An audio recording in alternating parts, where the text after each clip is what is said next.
All right, today we're diving into the story of something that isn't a conqueror or a philosopher. Nope, we're talking about a plant. A plant that has been confusing, healing, and, let's be honest, challenging governments for thousands and thousands of years.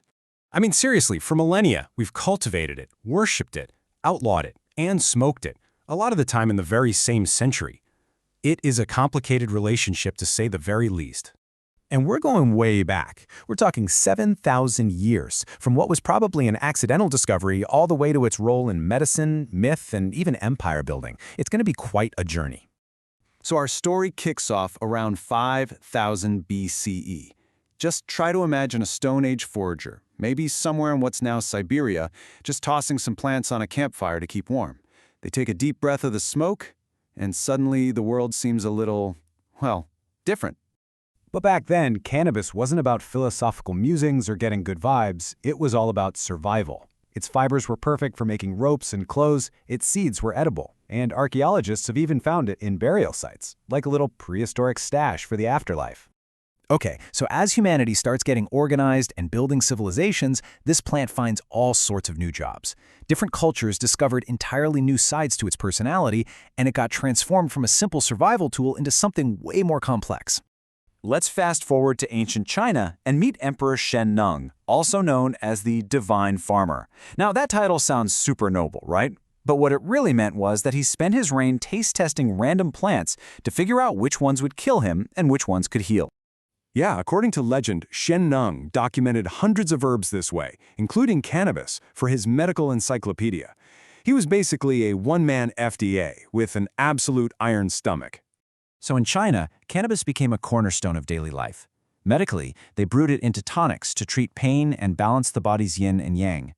Industrially, its fibers were used for everything from paper to fishing nets.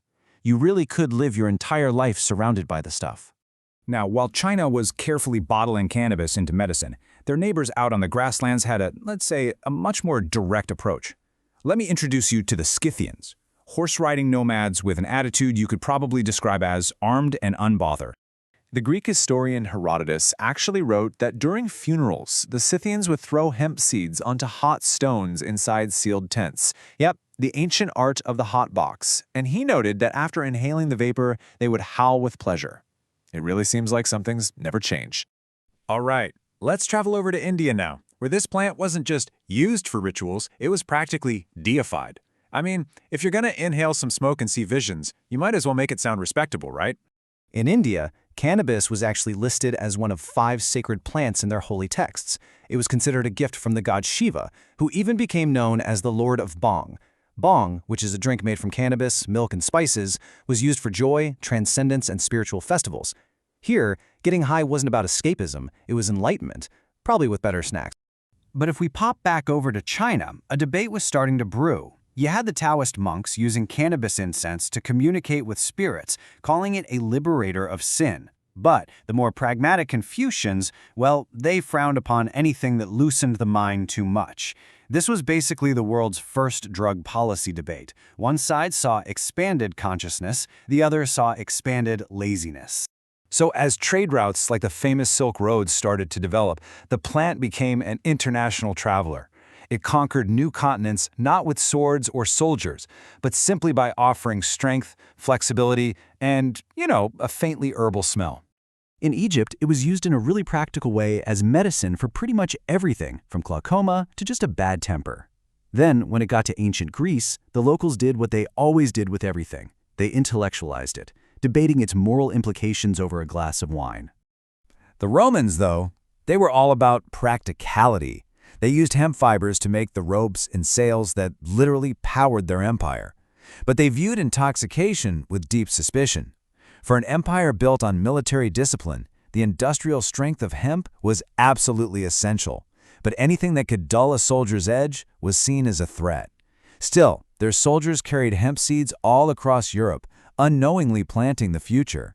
Now, as the Roman Empire fell and new powers rose, the plant's reputation started to get complicated. As it spread, it was seen less as a useful tool and more as a suspicious substance, sparking a lot of fear and propaganda. And this brings us to the really surprising origin of the word assassin. It all starts back in 11th century Persia with this secretive mountain sect, known to their enemies as the Hashashin. The myth, which was spread by some very nervous European chroniclers, was that these men smoked hashish to become totally fearless, divinely inspired killers. It's a thrilling story, this secret society of devoted, intoxicated warriors. But the reality? Well, it was almost certainly propaganda. There's no actual evidence they used hashish for missions. The story was just a convenient excuse for why their enemies kept getting outsmarted. It's a linguistic masterpiece born from pure paranoia and some really bad PR. And this suspicion spread to medieval Europe, where the church wasn't exactly thrilled about anything that brought people pleasure without divine approval. Soon enough, cannabis joined the list of forbidden things like pagan rituals and general frivolity, and was officially labeled a devil's herb. And from that point on, the relationship only got more tangled. Hemp became essential to the age of sail, its fibers rigging the ships that connected the entire globe. Then, in the 19th and 20th centuries, it re-emerged in Western medicine, before becoming the subject of this intense moral panic. The cycle of discovery, practical use, condemnation, and scientific study, it just continues to this day. I mean, this whole journey just shows how the plant has been a sacred gift, a practical tool for building empires, a social pariah, and now a subject of intense scientific study. Its identity just keeps shifting with every new chapter of human history. You know, this one plant has outlived pharaohs, philosophers, popes, and prohibitions. Which leaves us with a final thought. After all this time, humanity keeps trying to control cannabis. But looking back at this long and tangled history, you have to ask yourself, who is really in charge here?